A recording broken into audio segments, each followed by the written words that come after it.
দেশের মুদ্রা বাজারে খুব একটা হেরফের নেই। আজ দেশের ব্যাংকগুলোতে মার্কিন মুদ্রা ডলার বিক্রি হচ্ছে 123 টাকা দরে, আর ব্যাংক গ্রাহকের কাছ থেকে প্রতি ডলার কিনছে 122 টাকায়। এদিন ব্রিটিশ পাউন্ডের দর 1 টাকা বেড়ে বিক্রি হচ্ছে 166 টাকা, আর ব্যাংক কিনছে 159 টাকা দরে। ইউরো গ্রাহকের কাছে ব্যাংক বিক্রি করছে 143 টাকা আর কিনে নিচ্ছে 138 টাকায়। কানাডিয়ান ডলার বিক্রি হচ্ছে 90, আর গ্রাহকের থেকে ব্যাংক কিনছে 85 টাকায়।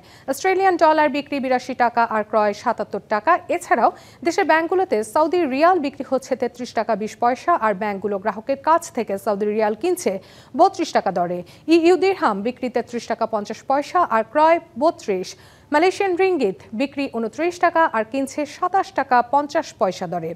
সিঙ্গাপুর ডলার বিক্রি 96 টাকা, ক্রয় মূল্য 92 টাকা, এবং ব্যাংক থেকে গ্রাহক ভারতীয় রুপি কিনতে পারবেন 1 টাকা 45 পয়সা দরে, এবং ব্যাংকে বিক্রি করলে পাওয়া যাবে 1 টাকা 38 পয়সা দর।